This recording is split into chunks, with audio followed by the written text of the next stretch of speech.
अभी रात हो रही होती है और हम सुमेरे का सीन देखते हैं जो अपने घर के बालकनी में बैठ के चांद को देख रही होती है। वो कहती है कि वो मर गया, वो अब कभी नहीं आएगा। फिर अपने आप को सुमेरे स्लैप करती है और कहती है, नहीं, उसे नील ने मारा है। मैं नील को मिटा दूंगी और मैं उससे मिस्सो की मौत का बदला ज़रूर लूँगी। नील तैयार रहना, मैं आ रही हूँ। फिर वहाँ से सीन कट होता है और हम सुबह का सीन देखते हैं। सुमेरे के घर पे एक पोस्टमैन आया होता है लेटर लेके, पर वो कौन किसी को नहीं पता। पायन उस दरवाजे के पास जाता है, दरवाज़ा खोलता है, लेकिन तब तक पोस्टमैन चला गया होता है। वहाँ पे कोई नहीं होता।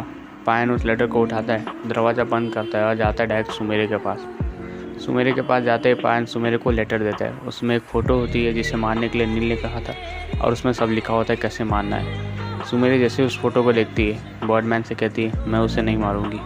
बॉडमैन कहते पर तुम तो ये करने वाली थी। सुमेरे कहती नहीं, मैं उसे नहीं मार सकती क्योंकि ये उस इंसान की फ़ोटो है जिसे मिस्सो अपना भगवान मानता है और सब कुछ मानता है। मैं उसे मार नहीं सकती। बॉडमैन और पायन जैसे फ़ोटो देखते हैं वो दोनों चौंक जाते हैं क्योंकि वो और किसी की फ़ोटो नहीं होती, मिस्सो के डैड की फ़ोटो होती जिसे नील ने मारने के लिए कहा होता है। अब उन सबके माइंड में एक ही क्वेश्चन उठ रहा था कि नील मिस्सो के डैड को क्यों मारना चाहता है, लेकिन ये अभी साफ था कि सुमेरे ये काम नहीं करेगी। यहाँ पे नील का अचानक से होलोग्राफ आ जाता है और सुमेरे से कहता है, सुमेरे क्या तुम रेडी हो इसे मारने के लिए? सुमेरे कहती नहीं, मैं उन्हें नहीं मारूंगी। नील कहता है तो तुम मिस्सो को कभी देख नहीं पाओगे दोबारा। सुमेरे कहती मुझे मंजूर है, मैं उस इंसान को मार नहीं सकती जिसे मिस्सो अपना सब कुछ मानता था। तुम जाओ और मेरा इंतज़ार करो, मैं तुमसे मिस्सो का मौत का बदला लूँगी। यहाँ से नील बोलता है जैसी तुम्हारी मर्जी। फिर वहाँ से नील चला जाता है और हम देखते हैं 1 साल बाद का सीन जहाँ पे कोई बैठा होता है और उसके सामने कुछ गुंडे होते हैं। वो कह रहा होता है कि 1 साल हो गए लेकिन तुम लोगों ने अभी तक पृथ्वी पे कब्जा नहीं किया। एक छोटे से प्लेनेट पे कब्जा करने में तुम लोग को इतना समय लग रहा है। तुम लोग खुद को यूनिवर्स का सबसे खतरनाक गैंग कहते हो, लेकिन तुम लोग बार बार लगातार सिर्फ 3 जन से हारते आ रहे हो। क्या मैंने तुम लोग को इसलिए हायर किया था ताकि तुम बार बार हारते आओ और तुम मुझे अपना चेहरा दिखाओ?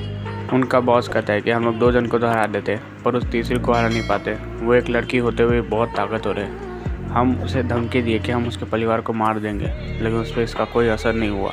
उसे डर नहीं है किसी भी चीज़ को खोने का, वो बस आपसे बदला लेना चाहती है। ऐसा क्या किया था आप लोगों ने उसके साथ जिससे आपसे वो इतनी नफरत करती है?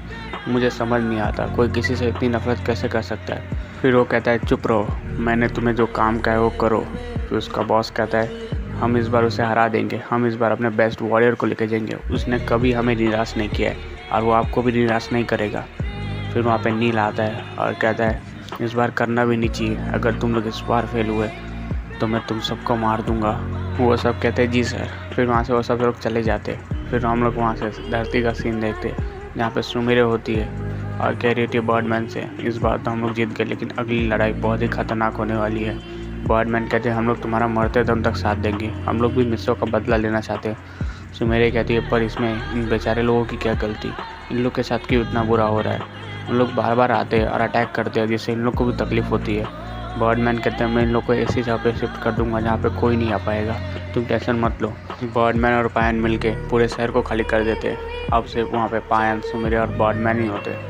कुछ समय बाद वहाँ पे एक स्पेसशिप आती है। स्पेसशिप में से एक लड़का निकलता है जिसके चेहरे पे मास्क लगा होता है, उसके हाथ में एक तलवार होती है और उसके आँख एकदम लाल होती है। वो एक डेविल की तरह दिख रहा होता है। वह सुमेरे, पायन सबको वार्निंग देता है कि चले जाओ और पृथ्वी को हमारे हवाले कर दो, पर उन तीनों नहीं मानते और उन लोग उस लड़के से लड़ाई करने लगते। शुरुआत में सुमेरे, पायन, बर्डमैन उसके ऊपर भारी पड़ रहे होते हैं, पर वो जब अपनी असली पावर दिखाता है तब बर्डमैन को बहुत दूर फेंक देता है वो, और पायन को भी बहुत घायल कर देता है जिसकी वजह से पायन बेहोश हो जाता है। अब सिर्फ सुमेरे बची होती है। सुमेरे और उसके बीच में फाइट हो रही होती है। वो सुमेरे को इतना घायल कर देता है कि सुमेरे की पूरी बॉडी से ब्लड निकल जाता है। सुमेरे मरने के कगार पे आ गई होती है, लेकिन सुमेरे फिर भी फाइट कर रही होती है। वो ये देख कर चौंक जाता है और सुमेरे से कहता है कि कोई कैसे लड़ सकता है इतनी हद तक? आखिर तुम हो कौन? तुम ऐसे कैसे लड़ सकती हो? तुम्हारी बॉडी का पूरा ब्लड मैंने निकाल दिया, फिर भी तुम लड़ रही हो।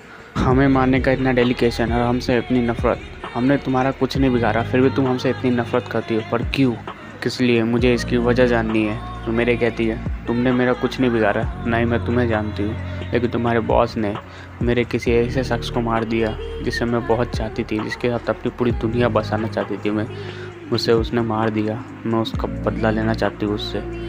वो कहता है कौन और क्या हुआ था? सुमेरे सारी कहानी बताती है उसे। वो कहता है मैं तुम्हारे इसमें साथ दूंगा उसे मारने में। सुमेरे कहती है क्या? वो कहता है यकीन करो, मैं भी उन लोग के साथ काम नहीं करना चाहता। उन लोगों ने मेरी जान बचाई थी, इसके लिए मैं उन लोग के साथ काम कर रहा हूँ, वरना मैं उन लोग के साथ कभी काम करना नहीं चाहता था। मुझे भी मासूम लोगों को मारने में बुरा लगता है अंदर ही अंदर। मैं इस काम से तंग आ चुका हूँ, तुम मेरी मदद करो इन लोग से छुटकारा पाने में। मैं तुम्हारी मदद करूँगा और मैं वादा करता हूँ मुझसे का बदला लेने में मैं तुम्हारी साथ रहूँगा। सुमेरे सोचते क्या मुझे इस पर भरोसा करना चाहिए, क्या मुझे इसकी बात माननी चाहिए। फिर तभी वो लड़का कुछ ऐसा कहता है जिससे सुमेरे पूरी तरह से चौंक जाती है। तो उस लड़के ने क्या कहा था सुमेरे से, और वो लड़का है कौन, और सुमेरे की क्यों मदद करना चाहता है, ये सब हम अगली वीडियो में जानेंगे। तो अगले चैनल पर नए तो चैनल को सब्सक्राइब करो, वीडियो को लाइक करना तो भूलना मत। तब तक take care and bye bye.